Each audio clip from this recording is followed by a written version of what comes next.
Hello, good morning. We had our second session on our intensive knitting in the round course last night, and we are now ready to decrease our hat and cast on a pair of hand warmers.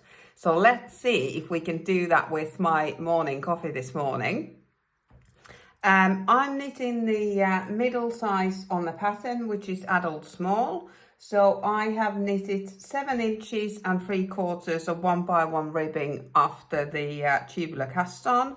So 1, 2, 3, 4, 5, 6, 7 and 3/4. So I've rather than measuring the hat all the time, I just measured that my 1 inch is 8 rows, and then every 8 rows I put a stitch marker there so that I knew that the where I was on the pattern without having to measure it all the time, because I tend to stretch my work when I measure it, so I like to do that instead. And now we are ready to set up for the decreases. We chose this hat pattern from Pearl Soho because it's written so well, and once you get into the rhythm, it's really easy to knit and you don't need to do much counting, because they use stitch markers to help you with that. This hat is decreased in 6 sections, and it creates a lovely decrease on the top. So we're just here and we're starting these decreases, and to create these beautiful clean lines, we will divide this hat into 6 sections. We will move the beginning of the round marker, so each section will start with a purl stitch and each section will end with a knit stitch. So let me show you how we do that. Oh, my beginning of round marker just fell off. I like to use nice big stitch marker for my beginning of the round. So we knit the first stitch because we're moving it 1 stitch ahead, and then we'll put the marker there. And now we are ready to divide all these stitches into 6 sections. So in the middle size, I need to knit 18 stitches, or work 18 stitches as they present themselves. Put a stitch marker, 18 stitches, stitch marker, stitch marker, stitch marker. So let me do that for you. And now all the odd stitches will be purl stitches, and even stitches are knit stitches, because we started with a purl and then knitting. I failed to start counting now, so let's see where we at. 2, 4, 6, 8, 10. Hang on. 2, 4, 6, 8, 10, 11, 12, 13, 14, 15, 16, 17, and 18. And now I use any colour. Let's use these turquoise ones for each section. So let me knit the end of the row, put all those stitch markers in after working 18 stitches, and then I'll be back at the beginning of the round. Okay, now I've divided this into 6 sections that will then we can decrease on and create these beautiful lines. Stitch markers just help those lines to always stay in the same place, and it creates the really clean lines without having to do too much counting, because you're knitting every section exactly the same. So at first we're going to decrease on every other round until we get to 84 stitches. So at the moment we've got 18 stitches on each section, so we need to decrease to 14 stitches on each section.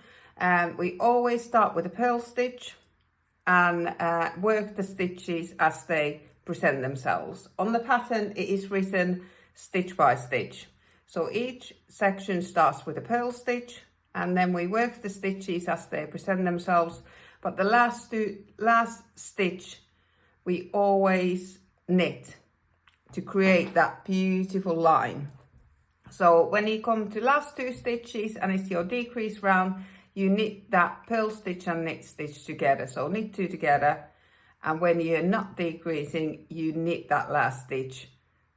And sometimes you will have 2 knit stitches next to each other, but when the hat is finished, you won't be able to see that. You just see that beautiful knit stitch on the edge there. So let's start. So I'll do a couple of sections. So we are on the decreased row. So what I like to do, so that I know where I am, I knit the purl the first stitch and knit the next stitch, and so that I know that I'm on a decrease round, I put a stitch marker on this second stitch.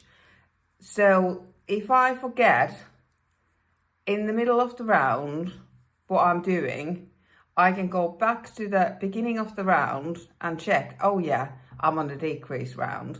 My memory isn't that bad, but life is life and full of interruptions, text messages, phone calls, and you put your work down, and then when you pick it up again, it's hard to sometimes remember where you were. So if you put that lock-in stitch marker on the second stitch, at any time when you pick up work, you will know I'm on a decrease round. And if there is no stitch marker on there, you just work in the stitches as they present themselves, apart from every last stitch is a knit stitch. So hopefully that will help you too.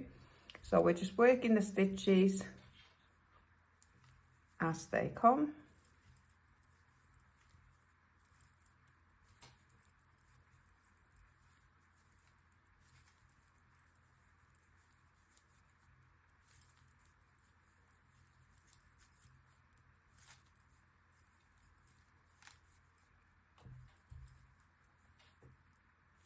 And now we've come to the last 2 stitches.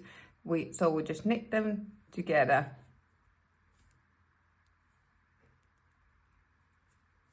Oh my goodness, I've got that many strands going on there. There we are. Knit them together, and then we slip that stitch marker from left to right, so that decrease section will always stay in the same place without having to count too many stitches. And again, we'll work all the stitches as they present themselves all the way to the end of this section. When we got 2 stitches left, we will knit them together. I'll do this section.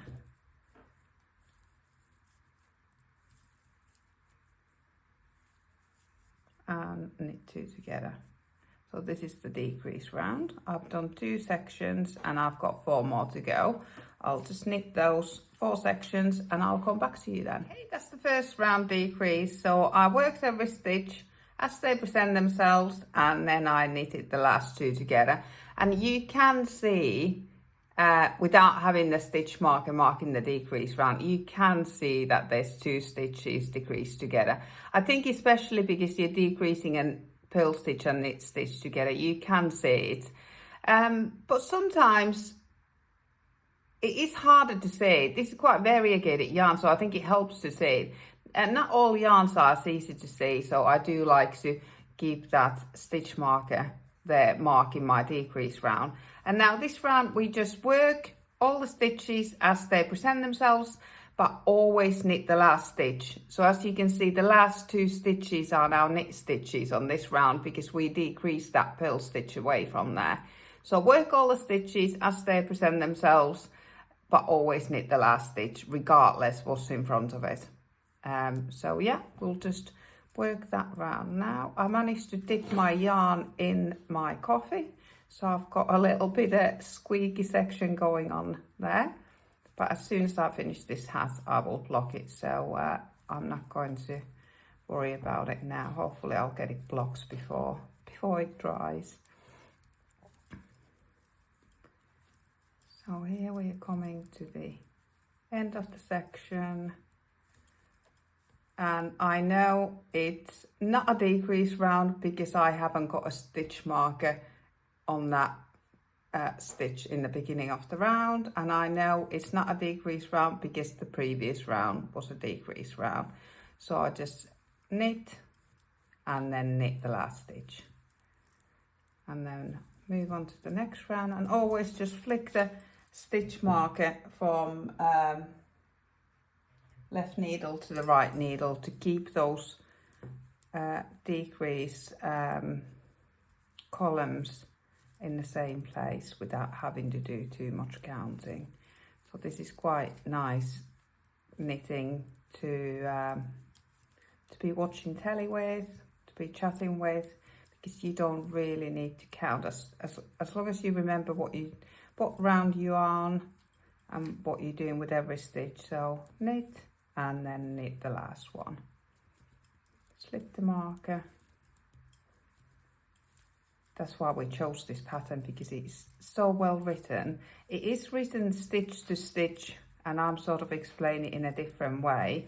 But after you get into the swing of things, it is just decreasing on every other round until you've got 84 stitches, which is 14 stitches in each section, and then you start decreasing on every round until you've got 24 stitches. So I'm on just a plain round here.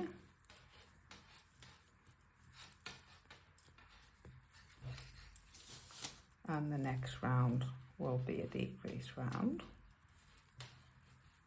So what I'll do, I'll just work these rounds until I've got 84 stitches or 14 stitches in each section. Oh, that's a knit stitch. In each section, and I will come back to you then. Okay, I've done my decreases on the size that I'm knitting. It means 4 decrease rounds and 4 rounds without decreases. So here I've got my stitch markers marking the rounds that I did the decreases, and after the last decrease round I've done 1 round without decreases.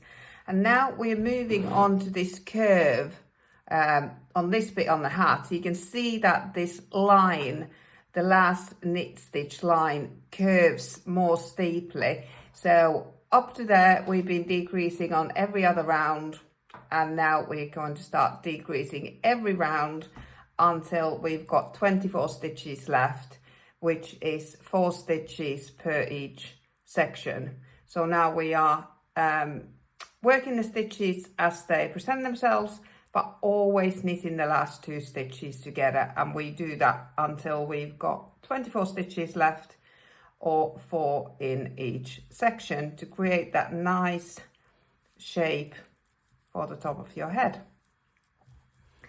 And do check the stitch counts on the pattern for classic ribbed hat, which I'm following, because they are slightly different for different size heads. But yeah, we just decrease it up, drop the strand there, just so I'm knitting with 2 strands of 4-ply, as I didn't have any DK weight yarn that I wanted to use in my stash. Right, let me just drop that stitch and re-pick it up again, because yeah, there's a strand there that I've dropped. There we are. And then the last 2, knit 2 together. So this is now easy. You don't really need to do any counting, because it's really easy to see. Oh, there's another split here. There we are. You don't really need to do any counting, because just before every stitch marker you are just knitting the last 2 together on every section, on every round, until you just have 4 stitches left in between each 2 stitch markers. So I'll carry on doing this, and then when I'm down to 24 stitches, I'll get back to you and we'll move on to the next round. decreasing hats is great because every round gets faster because you've got less and less stitches on every round, so this gets faster and faster. Need two together. There we go. So I'll just finish decreasing and I will get back to you then. Okay, I'm not quite there yet. At the moment I've got about 10, well, I have got exactly 10 stitches in each section, so I've got 60 stitches on the needle, and now, as you can see, the needle is the cable rather is starting to feel too long. At this point, if you've got double pointed needles, you could switch to double pointed needles and pop them on. If you've got a longer cable, you could switch onto a longer cable and start magic looping, but I like to use the needle and the cable that I've already got in my hands. So we're using a technique where we're pulling the right needle out, sort of creating a mini loop here to make it easier to get round the work and to get close to the work and to not stretch the stitches so much. So it's a little bit fiddly, but it is like a mini magic loop, if you like. There is a name for this method, but to the life of me, I can't remember what it is. But this is what I tend to do, is I just pull when it gets fiddly, I just pull the right needle and the cable right out and off I go again. And when I get to that 24 stitches, just 4 stitches in each section, then I normally start magic looping with this short cable. It is sort of possible then, but for now I'm just pulling the right needle right out so that I can, and I do that anywhere at work, anywhere in this knitting. It doesn't have to be in any specific section, but to be honest, I tend to do that when I've slipped the stitch marker. So I'm just doing the decrease before the stitch marker. I slip the stitch marker and then I pull my needle. That gives me a nice rhythm, and it is easy to go round the hat then, and there's no need to have a different length cable or DP ends. You can just carry on with what you've already got in your hands. And knit last two together, slip the stitch marker and pull the needle out, and off we go again. So I'll carry on like this until I've got 24 stitches on the needle, because at the minute I've got 60, so I'll go all the way down to 24. But yeah, the rounds are getting quicker and the work is getting smaller, and that's why we're having to do this looping technique. Let's get to the beginning of the round, and then I'll crack on with the rest of the rounds and I will get back to you then. Okay, now I've just got 24 stitches left, 4 stitches in each section, and I've been pulling my cable through to be able to knit round. But what I normally do at this point is I divide my work to front and back and start magic looping. It is a little bit tricky because this cable is so short, but I've already got this cable and needles in my hands, so I do feel it's quicker than getting a new one out. And what I tend to do, I put my pinky through that cable so that I won't lose that loop because it is so short. So I've just got 24 stitches left, and we just got last couple of decrease rounds to create the nearly flat top there, to not have a pointy top. So we're decreasing even faster now. So in each section we're just purling 1, knitting 1 and knitting 2 together. Purl 1, knit 1, knit 2 together. Purl 1, knit 1, knit 2 together. Just get through all these strands there. Then I turn my work, slip the stitch marker and do the other side. So purl 1, knit 1, knit 2 together, slip, purl 1, knit 1, knit 2 together, and once more.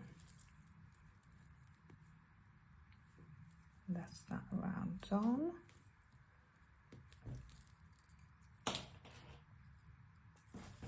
Dropped it, drop my stitch marker. And next round is purl 1 and knit 2 together. Purl 1, knit 2 together.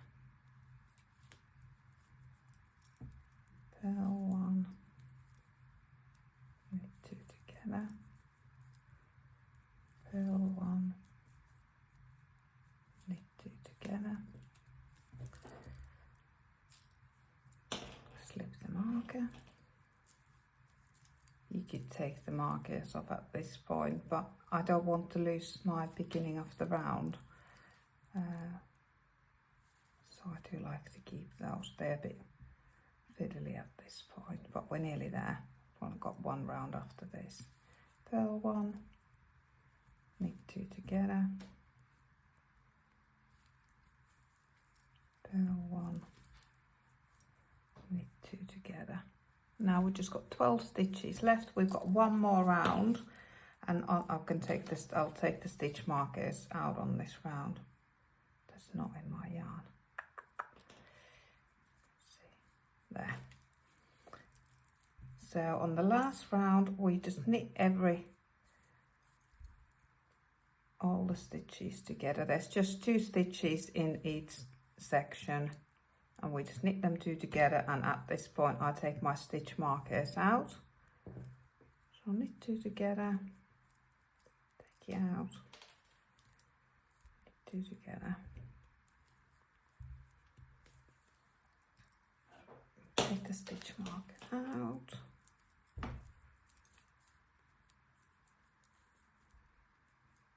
Knit 2 together. Knit 2 together. And knit 2 together. There. That is all the knitting done. So what I tend to do, I have maybe 30 centimeters of yarn there, and I thread the needle. I like to thread the needle through the middle. What I do, I make a really sharp point by putting my yarn through the loop and pulling it, and then pushing that bit through the needle. Find that easiest way to thread a needle.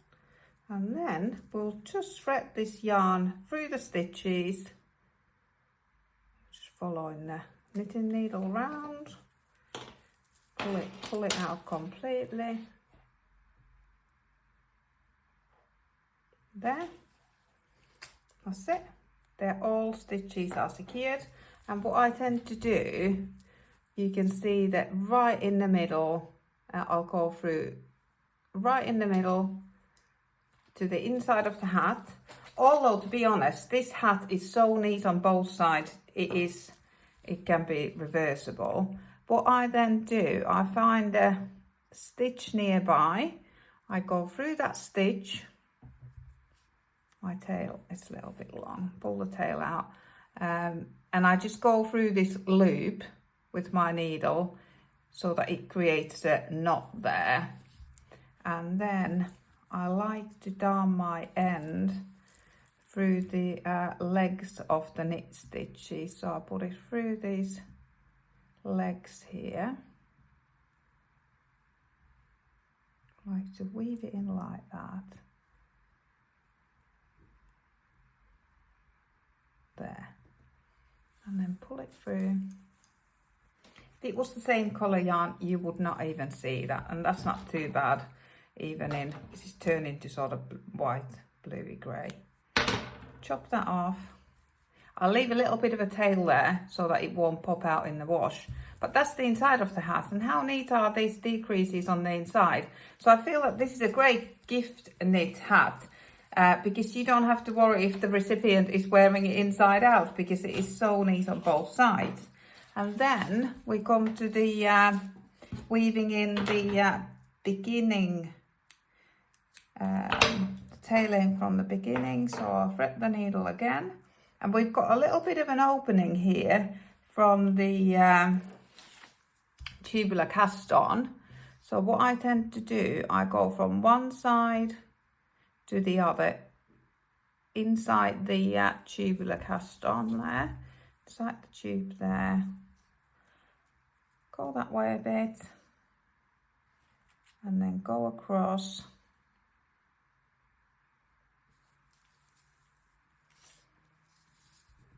and then go across again,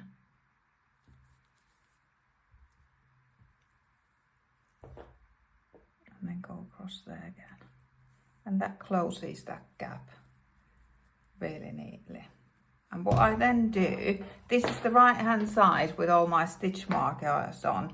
I weave in my end on the right hand side because this will be folded over. So this bit that I'm weaving it into will be inside the brim. So yeah, I weave it in on the right side.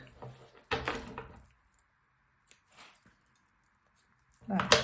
And there it is. Finished hat. Very neat decreases on the top. Because the hat is getting smaller and smaller towards the top, you can see the stripes are getting wider and wider, but because this is a variegated yarn, but I really like it. Look how neat that tubular cast off looks there. It is so neat. It just looks like the stitches are rolling over the edge. I think it's perfect for 1x1 ribs hat. Very, very neat. Lovely. I'll take the stitch markers out and give it a block, and it will be ready to wear. It'll be for my daughter for next winter. There we have it. Right, swiftly moving on. This is an intensive knitting in the round course after all. We are now moving on to knitting on magic loop. Towards the end of the hat, it became quite evident that that short cable was a little bit too short to really pull it along properly, but it was too long to knit with. So someone has come up with a great way of knitting small circumference knitting with a very long needle. So this is called magic loop, and I'll show you how to start knitting on magic loop. I've got 80 centimeter cable here, which is ideal if you're knitting a sock or a hand warmer or something like that. You've got enough room to turn the work. And we are going to start with long tail cast on. On my size, I'm knitting the third size, so I'll need to cast on 36 stitches. First, I will measure the yarn. I'll wrap the yarn round 10 times round the needle. 1, 2, 3, 4, 5, 6, 7, 8, 9, 10. And then I will unravel it, and then I'll count as 40 stitches. So I need 4 times as much yarn as this. So 1, 2, 3, 4. So that will be my starting point, because with long tail cast on, you're using both ends of the yarn. So you need to have enough yarn on the tail end to cast on 36 stitches. To start with, you can do a slip knot and place the yarn on your needle like this, or you can just twist the yarn round the needle, whichever you prefer. My mum taught me to twist the yarn round the needle, so that's how I like to do it. We're using the same slingshot position as we did for the tubular cast on. So the tail end goes over your thumb and the working yarn goes over your forefinger. And now we're just turning our fingers round and we're working from the hand side, and you are tensioning the yarn with the three of your fingers there. So both of the yarns are going through these fingers. So it's nice and snug. And we go under the thumb and then we pick the yarn up, the working yarn up, and pull it through. We're sort of creating a knot round the working yarn, if you like. So we go through the crisscross under the thumb and we pull the working yarn through.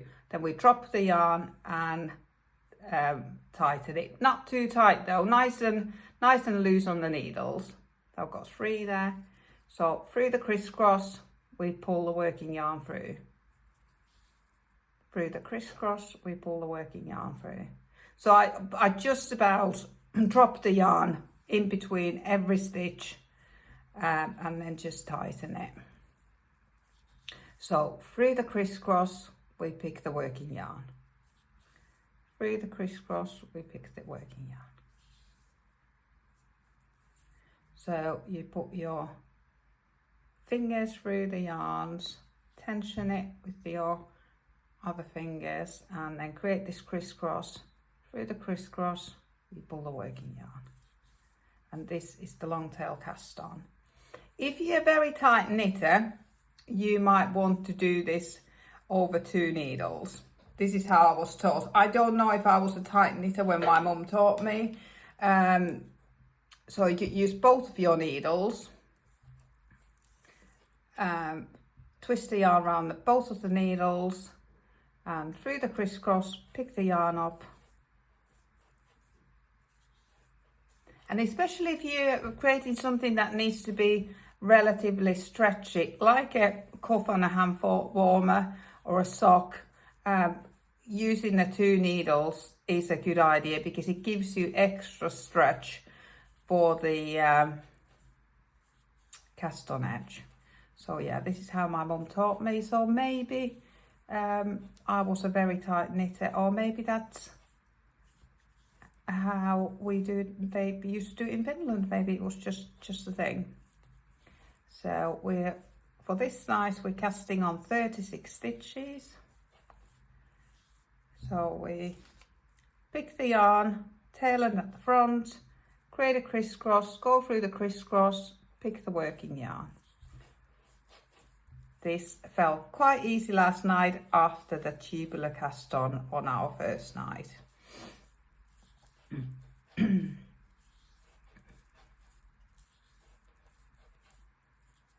Right, how many stitches was it? Just checking. 36. And we're not doing tubular cast on this time because the pattern calls for 3x1 ribbing, and tubular cast on is absolutely ideal for 1x1 ribbing. It creates that lovely edge, but it's not suitable for 3x1 ribbing. You can do it for 2x2 ribbing, but you just have to rearrange the stitches by doing sort of mini cables. So it can be done, but I do think it looks the best on 1x1 ribbing. Right, let's see how many stitches we've got. 2, 4, 6, 8, 10. Lost count there. 2, 4, 6, 8. Oh, I'm struggling to count them. 2, 4, 6, 8, 10, 12, 14, 16, 18, 20. 2, 4, 6, 8, 10, 12, 14, 16. I've cast far too many on. So let's take those ones off. So 2, 4, 6, 8, 10, 12, 14, 16, 18, 20, 4, 6, 8, 10, 12, 14, 16. And now you can just pull one of the needles out. It doesn't matter which one. And now we're going to join this in the round because this will be the cuff for the hand warmer. But before we do that, I've just got a little bit of a longer tail end here than I like. I like to have it about 4 to 5 inches maybe, because I'm prone to starting to knit with the tail end, and if it's too long it's hard to see that it's the tail end. And now we will just split the stitches to front and back. So we'll find the middle here, so we'll count 18 stitches. 2, 4, 6, 8, 10, 12, 14, 16, 18, or approximately in the middle. You can always move the middle. I might have got it just in the wrong place now. And then if you've cast on over 2 needles, it's quite easy to see that the stitches aren't twisted. The cast on edges are facing each other. I'm placing the yarn, the end with the yarn underneath or to the back, and then I will start knitting with the top or with the front. And this pattern calls for knit free purl one pattern. So we pull the needle out at the back so that we've got room to knit with. Then we knit 3. This first stitch, we pull it really snug. So knit 3, purl 1, knit 3, purl 1, knit 3, purl 1, knit 3, purl 1, and I like to end on a purl so that I know that on the next side the first 3 stitches are knit stitches, and I'm pushing the needle that I was using in, and I'm pulling the other needle out, and my needles are pointing to the right. So I'm knitting 3 again. This first one, give it a little tug, not too much, just right. Knit 3, purl 1, knit 3, purl 1, knit 3, purl 1, knit 3, purl 1, and the final repeats, knit 3, purl 1. So now I've finished that row, and what I need to do, I need to turn my needles to face to the right, and I will push the front needle in and pull the back needle out. Now make sure that the yarn comes up in between the needles straight up, because if you wrap it round the cable, it will create an extra stitch on that turning point. So just be careful not to be creating any extra stitches there. And we start knitting again. Give it an extra tuck there in the beginning. Knit 3, purl 1, knit 3, purl 1, knit 3, purl 1. And this that stitch pattern is really irrelevant in the middle. It is how you turn the work. So I've finished that side. I'm turning my needles. I'm pushing the needle in, that was out, and I am pulling the needle out, that was in. So the back needle becomes front needle and front needle becomes back needle. And now this pattern calls for 20 rows of 3x1 ribbing, and then we move on to stockinette. So we'll just keep going round and round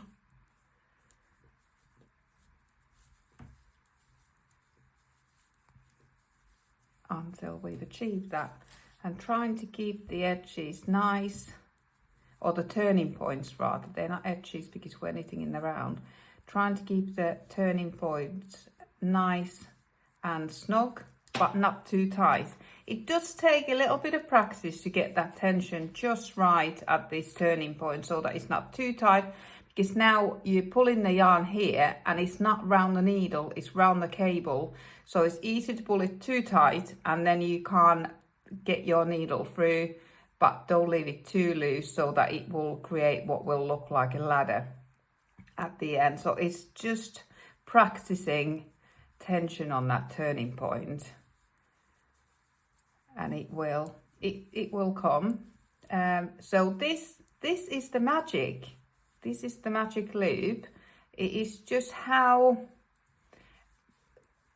you can knit round this small area on a long needle. You create a loop on either end, and that's, you could knit this, you could have just one stitch on each needle and keep going round, but this is ideal for socks, hand warmers, what we're knitting now, sleeves. I knit my sleeves on magic loop. Anything that is quite short in circumference. You can knit these projects on double pointed needles. There's lots of different types of needles, especially designed for sock knitting, and we will showcase those on week 5 of the course. But we are focusing on magic loop because it is such a great technique. You don't need a different cable length for each project. You can just use the same cable length for many projects. 80 centimeter cable will work for a single hand warmer, a single sock, a single sleeve. But next week we will move on to knitting a pair of socks at the same time. So for that I would recommend at least 1 meter long cable, so you've got enough length to turn the work. You don't want to lose the loops on the ends, you don't want to lose the magic.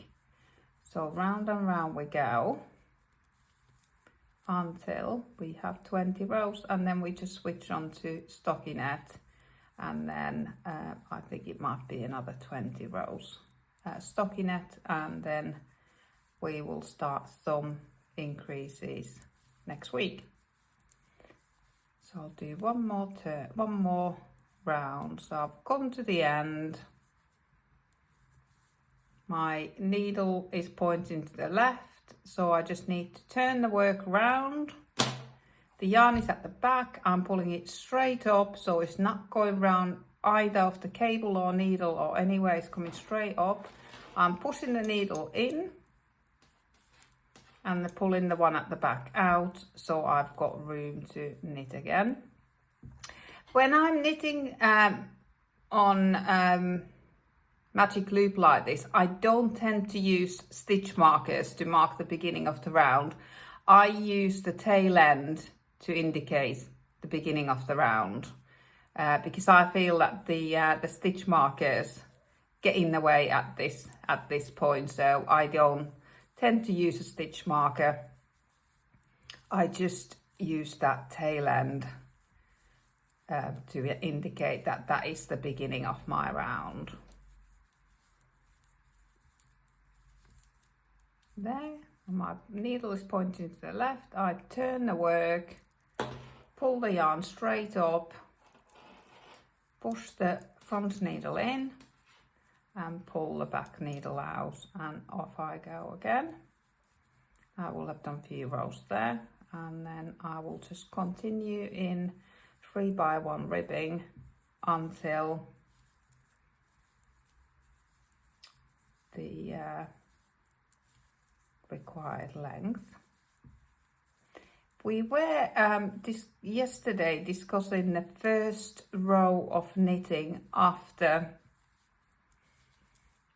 doing long tail cast on, and we both think that you can create, this is pretty neat start, but we both think, both me and Debbie think that you can create even a neat edge if you knit that first row through the back loop. But on this one, because I cast it on over 2 needles, it is pretty neat. But if you cast it over 1 needle, we do feel that it could be neater. So do have a go at long tail cast on and work in the first row through the front loops of the stitches or the back loops, and see which one you prefer. But I did it as normal today through the front of the stitch, because I think, because I cast on over 2 needles, it gives the stitches extra room there, and they lay quite flat. Those V's are opening really nicely. But yeah, Debbie gave me that tip to knit it through the back loop, so I'm gonna start experimenting with that. Long tail cast on was the first cast on that I was taught, and it was the cast on that I used for about 30 years of my knitting. I didn't even know that there were different types of cast ons until YouTube, really, until YouTube tutorials, and since then I've used many different cast ons, and most recently this year I've learned German twisted cast on, or also called the Old Norwegian cast on, which is quite similar to long tail cast on, but it's just got a little bit of an extra twist to it. So we'll be practicing that next week. But yeah, I said I would stop. I'm still going. Right, this is it. This is this week's learning, and the homework for next week is to finish the hat, finish decreasing the hat, and to knit both hand warmers until we start the thumb increases next week. So when you finished with 1 hand warmer, just slip it onto your barber cord that was provided, and then start the second one. And then we will do the thumb increases together next week. You will learn the right leaning increase and the left leaning increase. So make one right and make one left. But I've just finished this row now all the way to the end, because my end and beginning is the tail end of the yarn. Yeah, I'm not using any stitch markers here.